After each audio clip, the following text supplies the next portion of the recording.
Welcome back to the BMW 2002 Touring Restoration Project.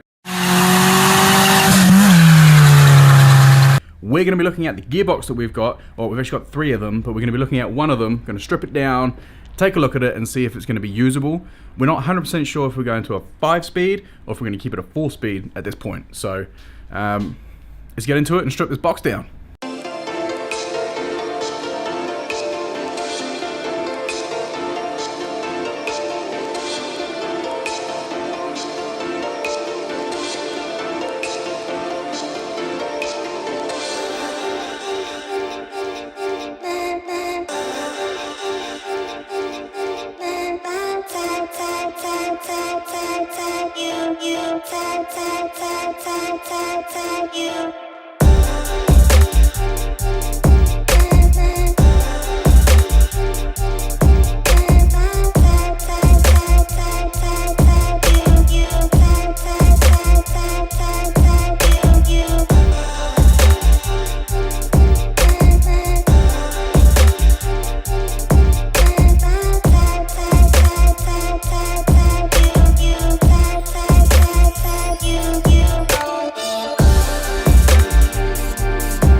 Well, this may put us back on the 5-speed route.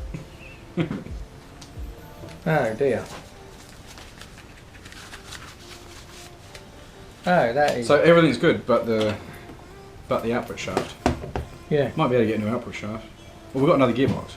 Yeah. We've got another 4-speed. That is really, really upsetting. That is a hell of a mess. Yeah. Just so that you guys is can see. That is munted.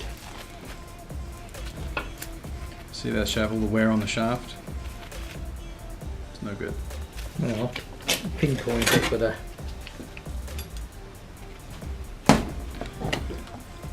All of that should be smooth, but it's not. It's huge Got a divots. big step in it.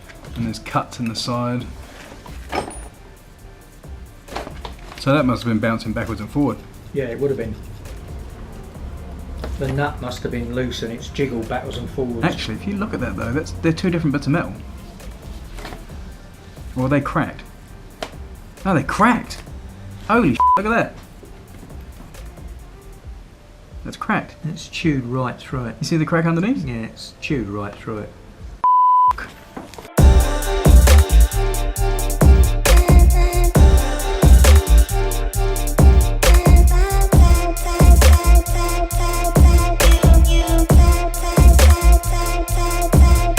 Alright, so our output shaft on this first transmission is screwed, as you just saw. Now we went and got the other 2 transmissions that we had out of storage and just identified the first one that looks like a 5-speed, and it is. It's out of a late model E21 and an early E30, and it's a slightly different shape to the one that we would hoped it was.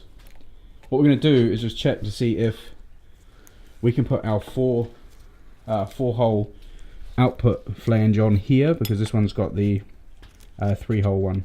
If we can, then we may go ahead with that 5-speed and make it all fit.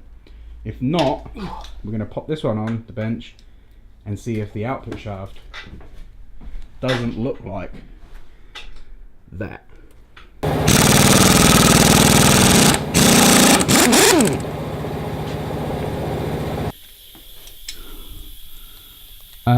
No. Straight off the bat, no. Different splines. It's got heaps more splines. Yeah, completely different.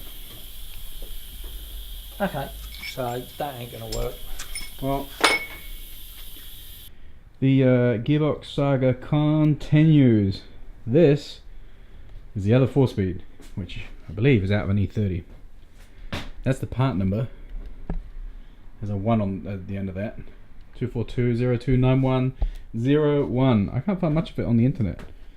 But anyway, so that's stripped down. That's the early 2002 gearbox. Well, that's the one that was mated to the engine, which we believe is an earlier one. And this is the later model one. So at this point, this 5-speed that's sitting down here doesn't have a speedo out. It's out of a later model, so it has would have had the speedo being driven from the diff. As well, it mounts differently. We would also need to find a drive shaft with 3-bolt so we can modify our drive shaft. So what we're going to do for now is we're going to run with a 4-speed, which is fine. It's all good. We're going to go with a 4-speed, and any kind of money and time and investment that we were going to put into the 5-speed to make it work, we're actually going to put into the diff instead and try and build a solid diff. We've got the standard open diff, which is not that great. The standard open diff, unfortunately, is not that tough and probably won't handle too much grief. So been chatting to a diff company, and we can get a pumpkin, like an LSD pumpkin, that goes on the inside, and it sounds like it will fit in that casing, because so it will fit in our casing that we got, and we will just need to modify the bearing flanges, the bearing housings on the side, and also the output flanges.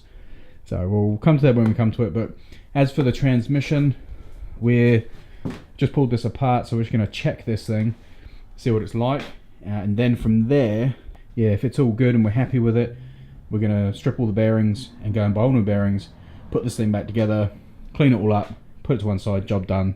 That 4-speed will go back in.